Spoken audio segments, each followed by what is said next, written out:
welcome to my class. Today we will discuss about differentiation between present, past and future tense. You can understand where we have to put do and does and where we have to put did. So that is why I am telling to you.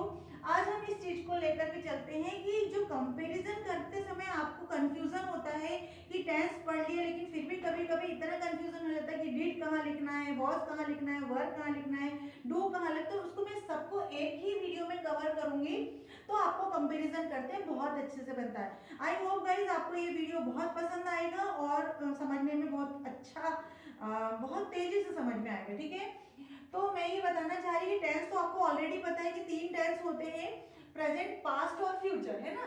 तो यहाँ पे हम बात कर रहे हैं simple present tense की और बिल्कुल बिगनर लेवल के जो कैंडिडेट है वो आपको बहुत अच्छे से समझ लेंगे इन चीजों को। एक तो पहचान हो जाएगा, अगर आप हिंदी साइडर है तो भी पहचान लेंगे और अदरवाइज दूसरी लैंग्वेज की भी है तो भी आप आसानी होगी, है ना। तो प्रेजेंट का मतलब ही होता है कि जो अभी चल रहे हैं। तो मोस्ट ऑफ टाइम ऐसे पूछते हैं कि तू जाता है, तू खाता है, मैं खाती हूँ, मैं जाती हूँ, मैं हंसती हूँ, ये जो भी आती है ना। तो इसमें ताती थे हमारी पहचान होती है, यहाँ पे थाती थे। तो हम ऐसा तो नहीं कहते ना कि मैंने खाता, मैंने खाया था, ऐसे बोलते अपन मैंने खाया, मैंने सोया, मैं गया, वह गया, ये तो या ये की पहचान बनती है अगर हिंदी साइडर है तो। और यदि अपन फ्यूचर टेंस की बात करते हैं तो गा गी गी के, मैं जाऊंगा, तुम जाओगे, वो जाएगा, वो खाएगा, गागी गे आती है ना। ठीक है, तो यहाँ पे मुझे नहीं लगता कि आपको कोई कंफ्यूजन होगा। ठीक है, लेकिन अब बात आती है थोड़ा सा फॉर्मूले की। तो फॉर्मूले को अपन देखेंगे, यहाँ पे भी सब्जेक्ट है, यहाँ पे भी सब्जेक्ट है, यहाँ पे भी सब्जेक्ट, सब्जेक्ट सब जगह लगेंगे। यहाँ पे वर्ब की फर्स्ट फॉर्म लगेगी, प्रेजेंट टेंस में वर्ब की फर्स्ट फॉर्म लगेगी। यहाँ पे केवल केवल और केवल पास्ट में ही वर्ब की सेकेंड फॉर्म लगती है, वो भी सिंपल पास्ट में। ठीक है, यहाँ पे वर्ब की फर्स्ट फॉर्म लगती है लेकिन विल के साथ लगती है, ध्यान आया। यानी वर्ब की सेकंड फॉर्म कहाँ रखना है, केवल अपने को पास्ट टेंस में रखना है। ठीक है, बहुत धीरे धीरे चलेंगे और समझ में आएगा। अब देखो ऑब्जेक्ट इसमें भी लग रहा है, इसमें भी लग रहा है और इसमें भी लग रहा है, कोई परेशानी नहीं, परेशानी। चलो आगे बढ़ेंगे। अब देखेंगे कि पहले तो अपन वाक्य हमको पता है कितने प्रकार के, एक अफर्मेटिव होता है, एक निगेटिव होता है, एक इंट्रोगेटिव होता है, एक इंट्रोगेटिव निगेटिव होता है और एक डब्ल्यूएच फैमिली के साथ है। सबके साथ प्रैक्टिस करेंगे, एक सिंगुलर के साथ करेंगे और एक नॉर्मल के साथ करेंगे, है ना। चलिए, तो आई गो टू स्कूल, मैं हिंदी में बोल कर दूंगी, मैं स्कूल जाता हूँ या जाती हूँ, ठीक है ना। तो ये अफर्मेटिव हो गया, ठीक है। लेकिन वहीं पे अगर मैं पास्ट में अफर्मेटिव बोलूंगी तो वहां में गो की जगह क्या लगा लूंगी, वर्ब की सेकंड फॉर्म लगाऊंगी। I went to school, I went to school, मैं स्कूल गया। यहाँ तक क्या था, मैं स्कूल जाता हूँ इसलिए वर्ब की फर्स्ट फॉर्म, मैं गया इसलिए यहाँ पे वेंट आया। ठीक है, उसी वर्ब के साथ में मैं जाऊंगा school, I will go to school, मैं स्कूल जाऊंगा। ठीक है, चलो अब निगेटिव पे चलते हैं। तो गाइस ध्यान रखना है कि ये प्रेजेंट टेंस है इसलिए इसकी हेल्पिंग वर्ब होगी डू और डस। ठीक है, इसको मैं डस के लिए आगे चला, अभी अपन डू के साथ चलेंगे। तो I do not go to school, मैं स्कूल नहीं जाता, है ना, मैं स्कूल नहीं जाता। अगर हम निगेटिव की बात पास्ट में करेंगे तो डू नहीं लिखेंगे, यहाँ पे हम डिड लगाएंगे।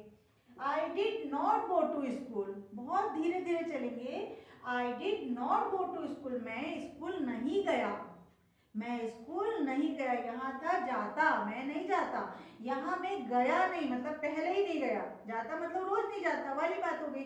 लेकिन गया मतलब आज नहीं गया, ये पहले नहीं गया, गया मतलब पास्ट में हो गई बात। लेकिन वहीं पे I will not go to school, मैं स्कूल नहीं जाऊंगा, कल नहीं जाऊंगा, आगे नहीं जाऊंगा, बात वो हो गई। I will not go to, will के साथ में नॉट और नॉट के साथ में गो, फर्स्ट फॉर्म। ठीक है, I will not go to school.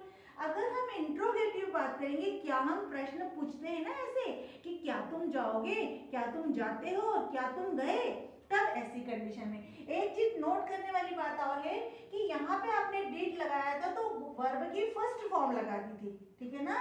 यहाँ पे वेंट लगाया तो केवल केवल वर्ब की सेकंड फॉर्म आपको सिंपल पास्ट में ही लगाना है। डिड नॉट के साथ में निगेटिव में तो केवल आपको फर्स्ट फॉर्म लगाना है।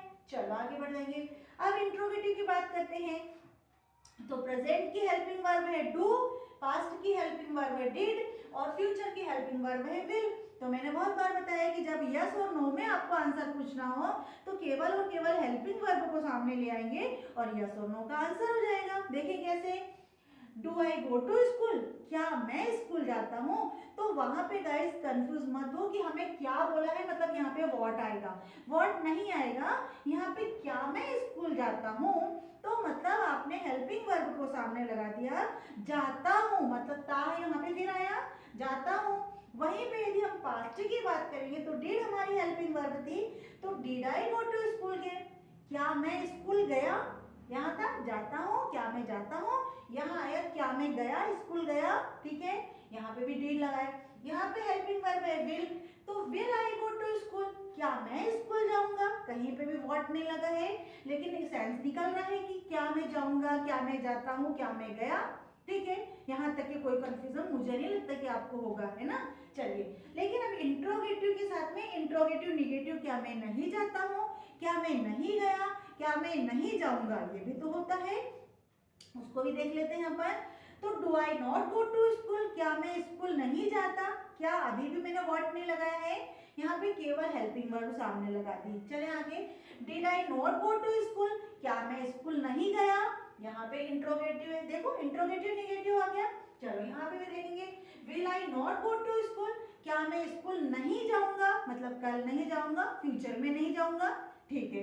लेकिन अब ये भी हो सकता है कि हमें लेंथी क्वेश्चन करना है कि क्यों नहीं जाता, क्यों नहीं गया, क्यों नहीं जाएगा। वाई मीन्स होता है क्यों, व्हेन मीन्स होता है कब, वेयर मीन्स होता है कहाँ। तो इस प्रकार के WH मेंबर होते हैं ये, इनके साथ भी देख लेते हैं यहाँ पर। Why do I go to school, मैं स्कूल क्यों जाता हूँ। वहां पे देखो मैंने फिर बताया कि यहाँ पे डू आई गो टू तो एज इट इज रहने दिया और वाई लगा दिया है, तो वाई क्या हुआ, WH मेंबर हो गया। वाई लगा सकते हैं, व्हेन लगा सकते हैं, वेयर लगा सकते हैं, पर यहाँ वाई ले लिया, ठीक है, एक साथ सबका ले रही हूँ इसलिए एक जैसा चल रहा है। Why do I go to school, मैं स्कूल क्यों जाता हूँ, बताना पड़ेगा, रीजन बताना पड़ेगा आपको, ठीक है। Why did I go to school, मैं स्कूल क्यों गया, बताओ भाई रीजन क्यों गया, गया ठीक है ना। Why will I go to school, मैं स्कूल क्यों जाऊंगा, फ्यूचर में मैं क्यों जाऊंगा। तो रीजन तीनों में बताना है, लेकिन अलग अलग, इधर प्रेजेंट में, इधर पास्ट में, उधर फ्यूचर में, ठीक है ना। यहाँ तक कोई प्रॉब्लम नहीं, प्रॉब्लम। अब आगे बढ़ते हैं। ये तो मैंने केवल आई के साथ लिया था, आई यू दे वी के साथ अपन एक जैसा ले रहे हैं, लेकिन वहीं पे यदि सिंगुलर की बात आ जाएगी तो फिर अपन क्या करेंगे। ऐसी कंडीशन में अपन और एग्जांपल ले लेते हैं, सारे ही के साथ ले लेते हैं।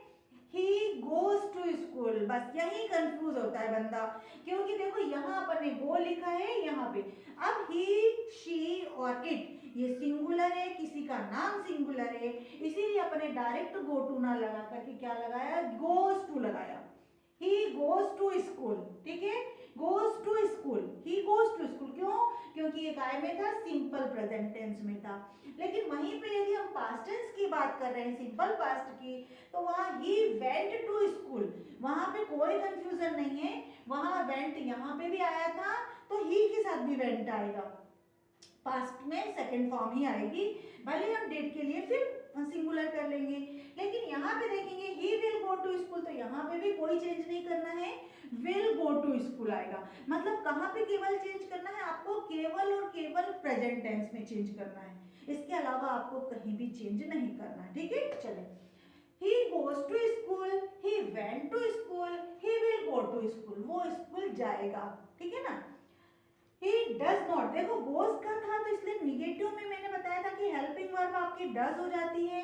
he does not go to school, क्योंकि यहाँ पे क्या था, do not go to school, यहाँ he she it और किसी व्यक्ति के नाम के साथ क्या लगाना है, अपने को does लगाना है। he does not go to school, he did not go to school, यहाँ पे पास्ट में वो स्कूल नहीं गया, वो स्कूल नहीं जाता है, ठीक है। he will not go to school, वह स्कूल नहीं जाएगा, फ्यूचर में हो गया, ठीक है। आगे बढ़ जाते, तो क्या वो स्कूल जाता है, ये प्रश्न भी तो आएगा, क्या वो जाता है, ता है, तो फिर वही डज, अपन ने यहाँ पे डज हेल्पिंग वर्ब है इसलिए डज को लगाएंगे। Does he go to school, यहाँ पे फिर अपन ने व्हाट नहीं लगाया है, अपन ने डज लगाया है, मतलब हेल्पिंग वर्ब को सामने किया है, it means answer will be yes और नो। ठीक है, आंसर क्या आना चाहिए, यस और नो में आना चाहिए, केवल वर्ड, एक वर्ड में आना चाहिए। बाकी तो अपन लेंथी क्वेश्चन के लिए भी डब्ल्यू एच लगाएंगे। ठीक है, does he go to school, और क्वेश्चन मार्क लगाया, क्या वो स्कूल जाता है। Did he go to school, और यहाँ पे क्वेश्चन टैग लगा दिया अपन ने। ठीक है ना, ये तो इसकी पहचान हो गई। ठीक है, क्या वो स्कूल गया। ठीक है, will he go to school, क्या वो स्कूल जाएगा। चले यहाँ ठीक है। अब does he not go to school, क्या वो स्कूल नहीं जाता है, फिर डज के साथ नॉट लगा दिया। Did he not go to school, यहाँ पे भी अपन ने लगा दिया did he not go to school, क्या वो स्कूल नहीं गया। यहाँ पे भी लगा दिया will he not go to school, क्या वो स्कूल नहीं जाएगा। ऐसा भी तो प्रश्न पूछते हैं अपन। ठीक है, लेकिन अपन अब डब्ल्यू एच फैमिली भी लगाएंगे इन्हीं के साथ में, तो एज इट इज ये रहने देंगे। आगे क्या पुटअप करना है, केवल अपने को वाई लगा देना। Why does he go to school, वो स्कूल क्यों जाता है। Why did he not go to school, यहाँ पे मैंने नॉट भी बस सिखा दिया कि ताकि दोनों हो जाए। Why did he not go to school, वो स्कूल क्यों नहीं गया, वो स्कूल क्यों नहीं गया। ठीक है, कारण बताना है, रीजन बताना है। यहाँ पे मैंने नॉट नहीं लगाया है। Why will he go to school, why will he go to school, वो स्कूल क्यों जाएगा, है ना।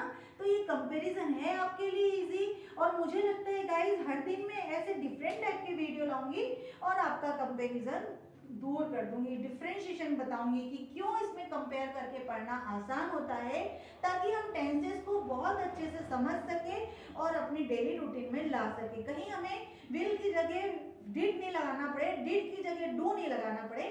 इस कंपैरिजन करने से हमें ये सब चीजें पता चल जाएगी। आई होप गाइज आपको ये समझ में आया होगा। अगर आप चाहते हो तो मैं फिर ऐसे अनेक वीडियो लेके आऊँ जहाँ आपके कंपैरिजन कर सकूँ और आपको कुछ अच्छे से इंग्लिश के थोड़ा सा इम्प्रूव करवा सकूँ। आई होप गाइज मेरा यही उद्देश्य है कि जिस तरह से हर लड़की और हर स्टूडेंट स्ट्रगल करता है इंग्लिश कमजोर होने के कारण, तो मैं चाहती हूँ कि कोई भी स्टूडेंट्स कमजोर ना समझे, क्योंकि कमजोर कोई नहीं होता है, उसे सीखना ही पड़ता है। थोड़ा हार्ड वर्क करने से वो काम अच्छे से सीख जाता है और बहुत अच्छे से इंग्लिश बोल पाता है। Thank you for watching me.